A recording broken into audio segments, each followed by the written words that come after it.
Hello there. Welcome to Madmen with a Box. Live. I'm Pixel for the 155th time.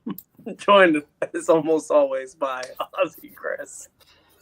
Can't believe you've said that 155 times. I haven't. Some kind of psycho. Oh, I've said the first thing. I haven't counted each time. But yeah. Oh, okay. And we used to alternate the welcome, you know.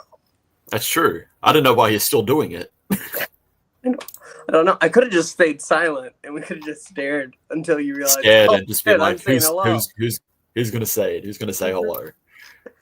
It would become a staring contest. We just stare. Yeah, just.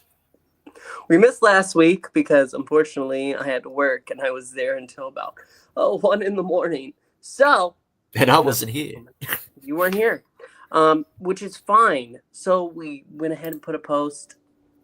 And you know what? We pushed it so that way we could do the Space Museum with you. That's what it really was. Yeah, we can do the beloved Space Museum story justice. That's right. You know, there's still no Doctor Who. There's no. I know there's that Whoniverse show, and a lot of people got angry at it for the wrong reasons. The only Doctor Who news I have is that Josh Snares posted another ranking video, this time companions, and I'm very interested in their takes. That's all. That's all I got. That's news. That's news. Yeah. Because right now we're still in the same rut we always are in. Until the spin-off comes out. That's all. Because nobody knows about the real... When isn't it like November? Or... there's no official confirmed dates. Why would they give us an official date? I don't know. Because it's supposed to be this year, right? It was. Maybe they'll push it. Because I heard it was November, but then, yeah. Actually, I'm going to look this up. The War Between the Land and the Sea.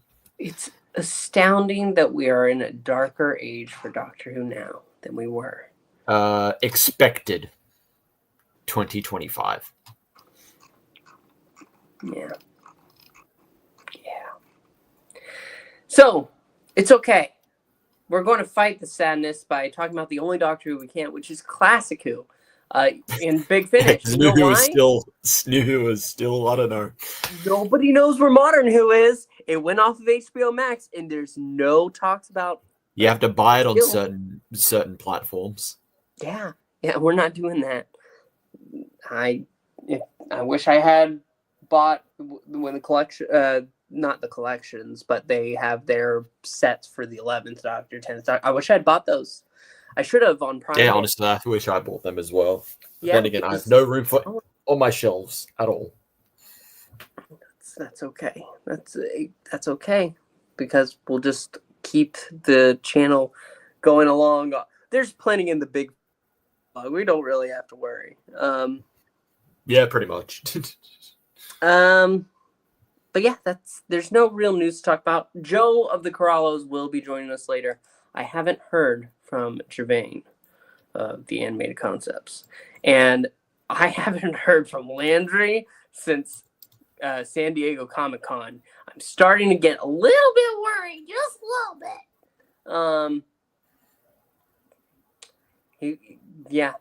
But hopefully we hear from him soon. Let's go ahead and start. Let's dive in to the Space Museum. Let's start with you, Chris, because you're the opinion we were waiting for. Oh, okay. So the Space Museum, which is the 7th serial of season 2 of Doctor Who, original season 2, not season 2 of this year. It is written by Glenn Jones, directed by Mervyn Pinfield, produced by Verity Lambert. It is comprised of 4 25-ish minute episodes, and this is funny. So I have the synopsis up here, TARDIS Wiki. The synopsis is literally just the entire plot. Yep. From start to finish. So this is the synopsis / plot of the Space Museum. The TARDIS jumps a time track and the travelers arrive on the planet Zeros.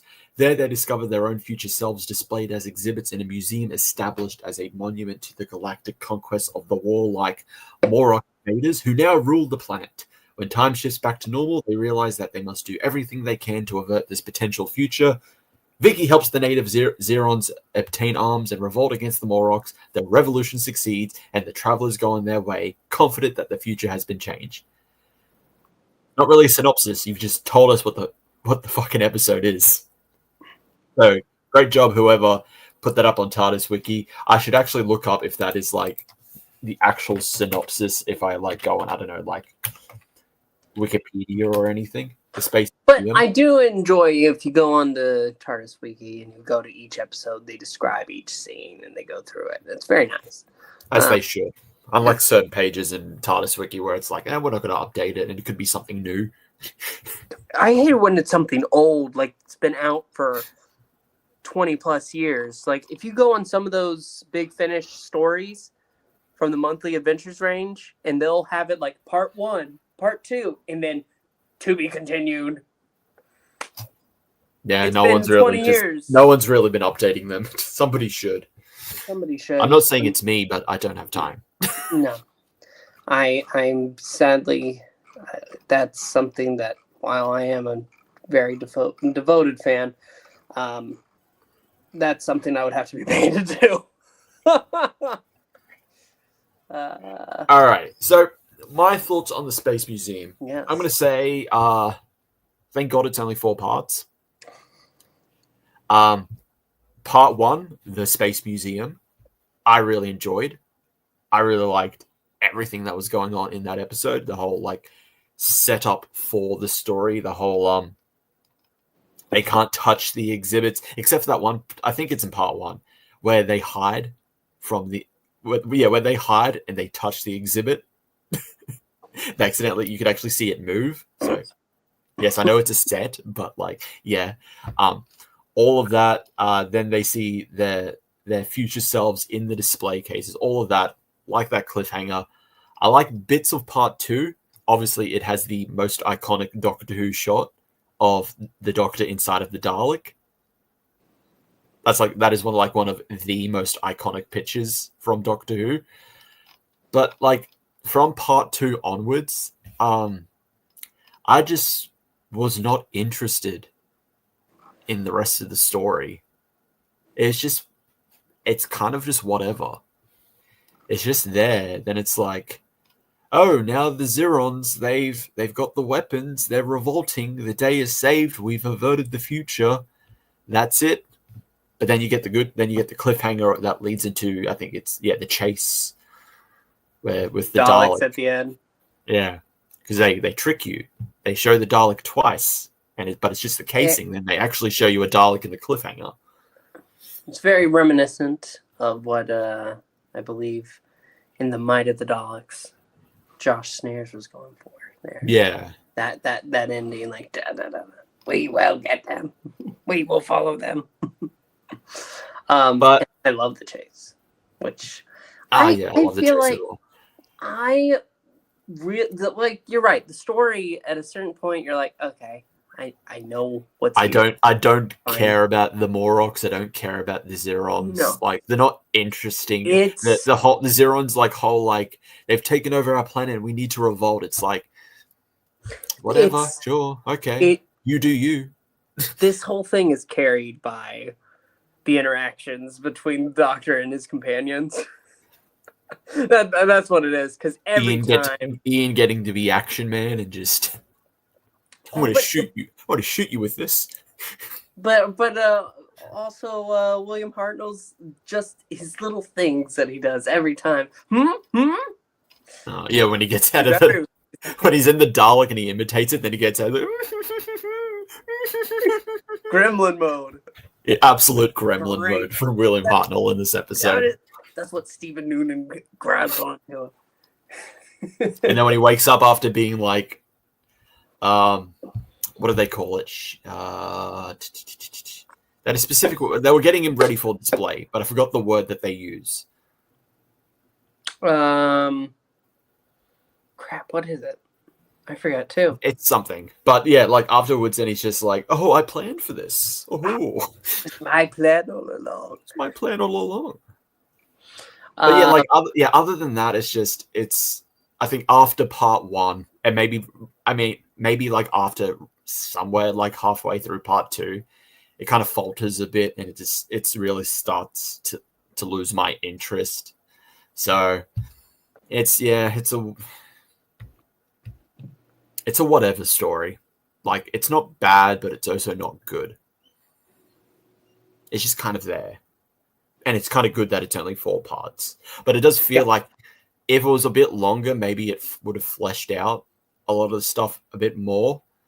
And I was looking in the trivia, like Glenn Jones said because Dennis Spooner edited his scripts and also put in the cliffhanger at the end of the story with the Dalek so that it could flow into the chase, like most of these stories do. No, the start of this, funny enough, is the only surviving footage, 60mm black and white footage of the Crusade, of the final episode of the Crusade, which is funny.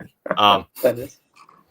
But like, Glenn Jones said that like it's supposed to be a bit more humorous, like the story, and you kind of see that with how the First Doctor is acting in a lot of parts. But because Dennis Spooner, he edited it because it's like, well, this is supposed to be like a he says it's supposed to be a high concept science fiction story. If it's humorous, it's not going to fit. Because that first episode when they've arrived, but they've pretty much gone ahead of what they were supposed to. Yeah, they've jumped a time track. So yeah.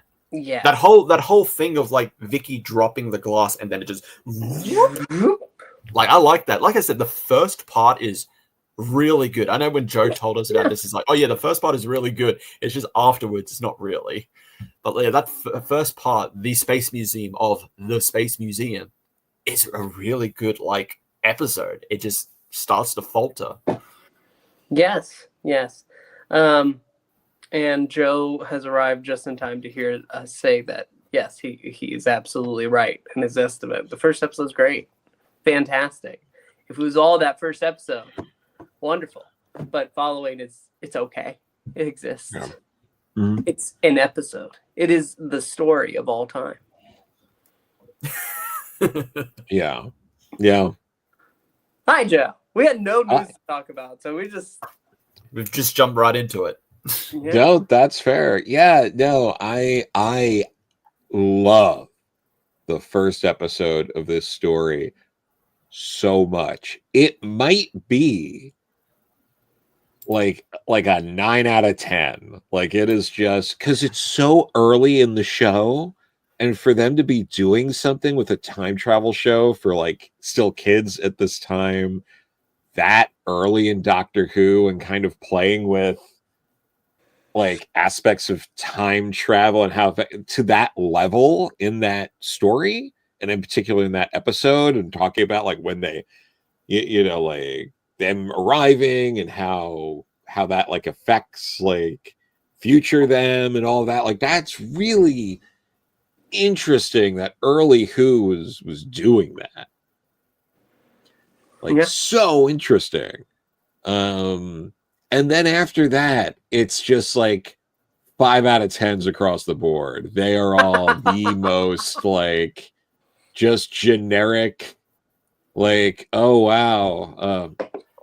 Are you telling me I'm watching a black and white era Doctor Who story about like 2 warring factions again? Like, oh. And there's some really cool moments, I feel like, with Ian in particular. He's able to do a few things in this story. He's able to really show off his like being the physical threat of the team. And I think this gives him some better ammunition than maybe some other stories even did. Like, he really gets some cool standout moments. Victoria and Barbara are fucking useless or Vicky rather, are just absolutely useless in the story. They almost do something interesting with Barbara, and then doesn't Vicky really spark the revolution though? I mean, like she's the one who's saying, yeah, she does towards the end, but like that's like, I don't know. It's just like people don't have enough. Like it's too long of a story for what happened. Like maybe if this was 3 parts, this would be really great. But yeah, it just ends up feeling so generic. It feels very generic Doctor Who. It's really the first episode, and the teaser with the Dalek at the end leading into the chase is like kind of cool, and like that's kind of it.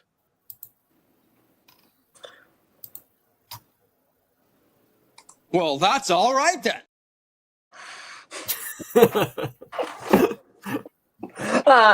Yeah, no, I've got really nothing more to add than I've already said. Like that first part it's fantastic, and then the rest is carried by the little interactions that the Doctor has with his companions. That's it.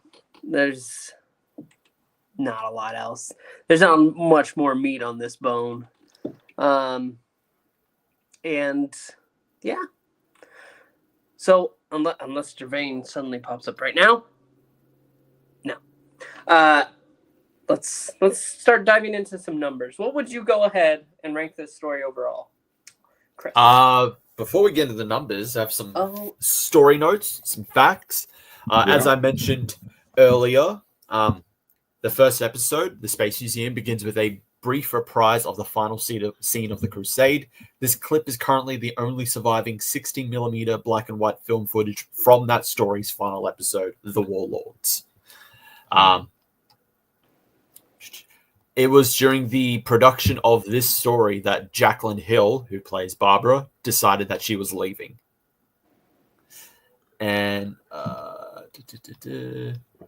Glenn Jones, who wrote the episode, later starred as Kranz in the Sontaran Experiment nearly a decade later, making him one of 5 individuals to both have written for and acted in Doctor Who. The other ones being Victor Pemberton, Derek Sherwin, Toby Whitehouse, and Jimmy's favorite writer, Mark Gatiss. The Morocks was a play on the word moronic or morons, with Governor Lobos's name suggested by the word lobotomy. And I literally just saw one here. I literally had.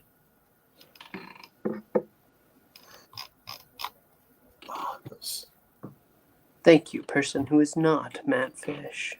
The 4 episodes were produced at the same time that the feature film Doctor Who and the Daleks was in production.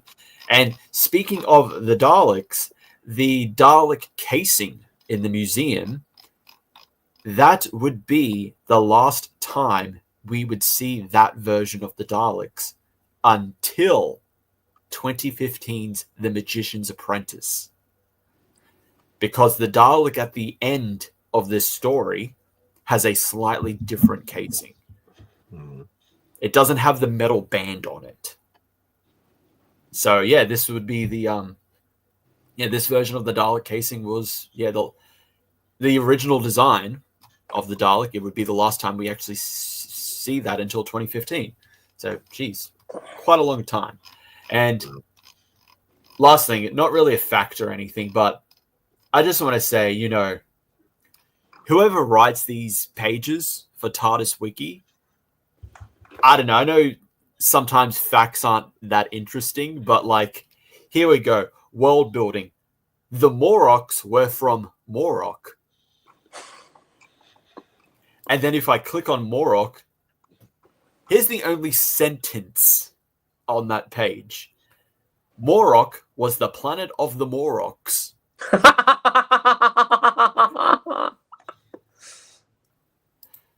mean, it's funny that the page 4 of the Moroks actually has more, but you know, Yeah.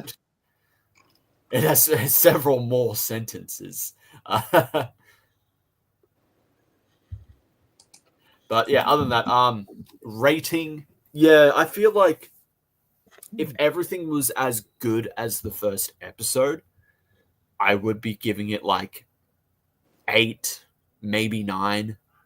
But because everything else kind of just falters off, it's like it's a begrudging 6. Yeah. Maybe a 5. I think I'll give it a 6 just because the first episode is just really good. So it would be a 5, but I'll bump it up 1 point for the first episode. Yeah, it's a 6 out of 10 episode. It has interesting ideas. It just falls flat. It just falters, and the whole Moroks and Zerons, like, I'm just not interested in their story. Joe of the Corallos.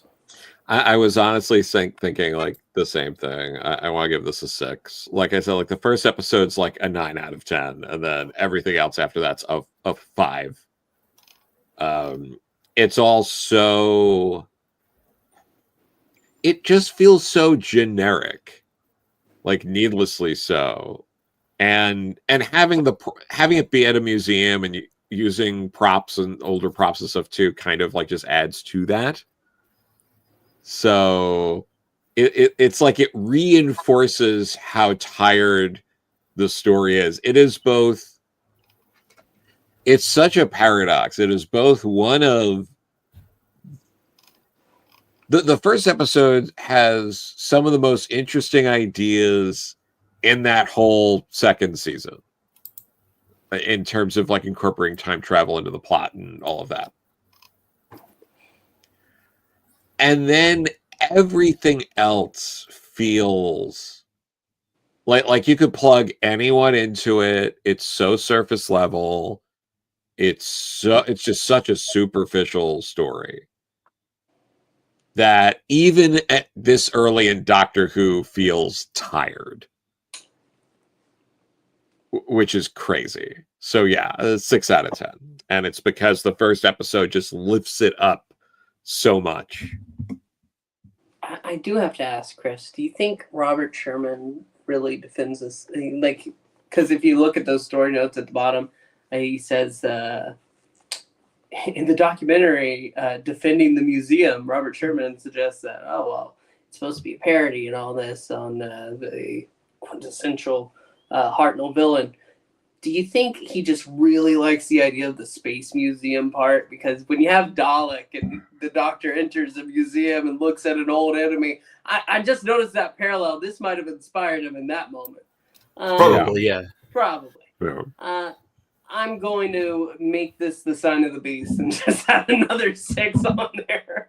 This is Hooray! You don't want to make it the neighbor of the beast and make it a 5?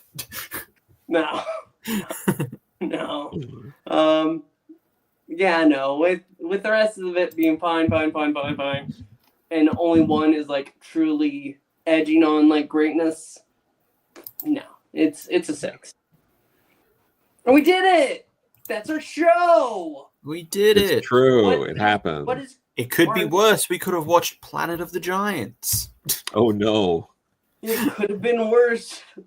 Yeah, season 2 has like, from going off memory, has like a really bad episode with the Web Planet, and then just, I'd also say Planet of the Giants is also kind of a bad episode. It's mainly boring, and then Space Museum is like up and then drops.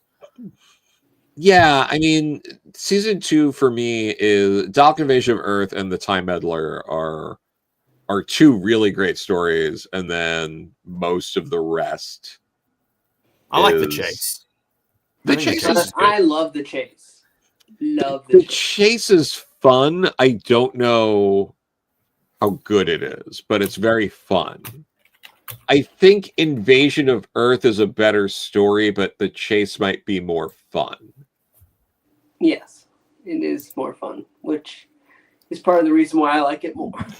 Yeah. What is supposed to be our topic next week, Chris? Since we are, at least we'll try to get to the half hour by discussing this. Oh boy. Let me have a look. Can't do any new Who. It'll be the topic or Big Finish. Well, we did Big Finish last. Yes. Yeah. We would need a topic.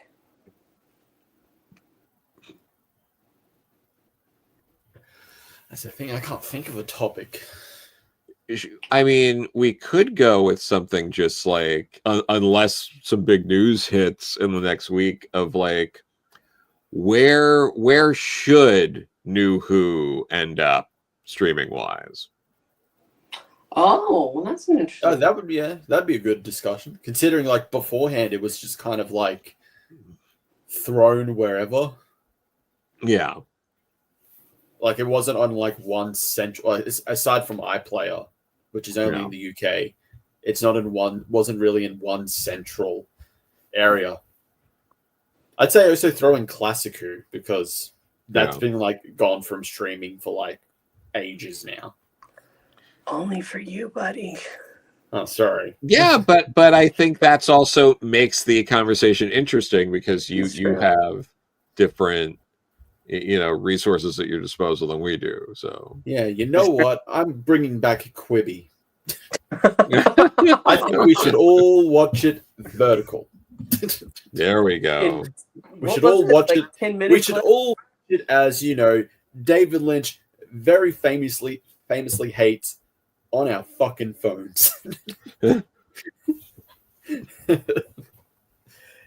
we can do that. That'd be a really good discussion. All right. So join us next week as we discuss where Doctor Who should end up. Where on the internet will it be? Nobody knows. It's where Reddit. Good God. Just end it now. Put it out of its misery. Lost media. Let it be lost media so that way we can sound like crazy people when we still talk about it 50 years from now and they're like, that show didn't exist, Grandpa. Maybe we should just get Wendy Padbury to do a photo shoot and she's accidentally cutting up all of New Who.